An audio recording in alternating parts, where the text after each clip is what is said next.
El horizonte de la antigua Grecia no era una línea de agua y sal, sino la frontera de un imperio colosal.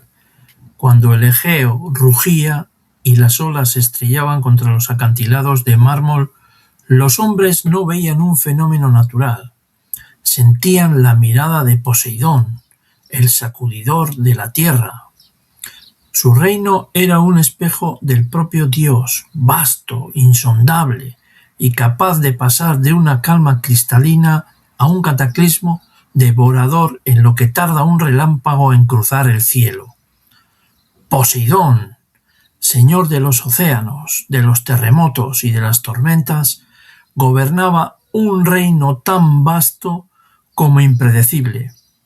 Con un solo golpe de su tridente podía calmar las aguas o bien desatar un cataclismo. Pero Poseidón no reinaba solo.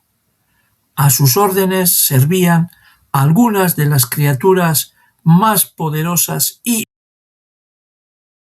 aterradoras de la mitología griega. Poseidón no gobernaba desde el aislamiento.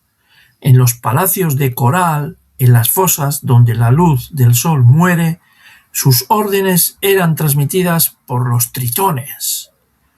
Estas criaturas, de torsos musculosos y colas escamosas, eran los heraldos del terror y la esperanza. Cuando el dios deseaba ser escuchado, los tritones hacían sonar sus caracolas de bronce. El sonido no era una nota musical, sino un trueno que vibraba en el casco de cada barco.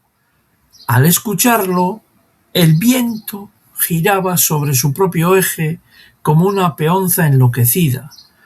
Las corrientes se invertían, arrastrando a los marineros lejos de sus hogares. El mar entero se erizaba, reconociendo así la voz de su amo. Cerca de ellos, las nereidas danzaban entre la espuma. Eran la belleza del mar, pero una belleza peligrosa. Eran hijas del anciano Nereo y podían ser las salvadoras que guiaban a un náufrago hacia la costa o las sirenas silenciosas que, con un gesto en la mano, enviaban a una flota entera a las profundidades, si Poseidón, su amo, así lo exigía por un sacrificio que no había sido cumplido. No hay visión más majestuosa en la mitología que el viaje del dios. Poseidón no nadaba, él conquistaba la distancia de un carro de oro puro que relucía con el brillo de 1000 tesoros hundidos. Sus corceles no eran de este mundo, los hipocampos, con poderosos pechos de caballo y colas de pez, que brillaban en tonos turquesa y plata. Estas criaturas galopaban sobre la superficie del mar sin hundirse. A su paso, el caos de la tormenta se rendía. Las aguas se abrían en un abismo perfecto, creando un camino seco para su rey, mientras las ballenas y los delfines saltaban en señal de sumisión absoluta. Sin embargo, la benevolencia del dios era una moneda escasa. Su cólera tenía nombres propios y formas aterradoras. Cetus, una criatura gigantesca y voraz, enviada para castigar reinos enteros y devorar aquello que se pusiera en su camino. El Minotauro, nacido de un agravio en Creta. Poseidón no solo castigaba con agua, sino infiltrando la locura y la tragedia en los linajes reales, creando monstruos que eran el recordatorio viviente de su desprecio. Escila y Caribdis eran los guardianes de los estrechos.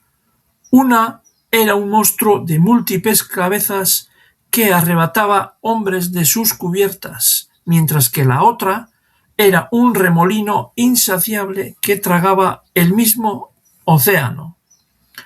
Ellas eran la prueba de que desafiar las rutas del dios era una sentencia de muerte. Es un error creer que el poder de Poseidón terminaba donde empezaba la arena. Los griegos sabían que él era el padre de los caballos. Se decía que el primer caballo surgió de una roca golpeada por su tridente. Esta conexión no era casual. El caballo representa la fuerza bruta, la velocidad indomable y el temperamento salvaje. Cada vez que un semental relinchaba y golpeaba el suelo con sus cascos, los antiguos sentían la misma vibración que un terremoto bajo el mar. Eran animales sagrados, la extensión terrestre de su espíritu libre y furioso. Por todo esto, ningún capitán griego se atrevía a levar anclas sin antes derramar vino, aceite o sangre sobre las olas.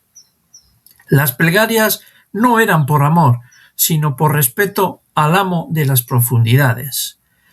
Sabían que bajo la superficie existía un ejército invisible pero omnipresente, un ecosistema de ninfas que vigilaban, monstruos que aguardaban y un dios que, con un simple pensamiento, podía convertir la mayor flota del mundo en astillas flotantes.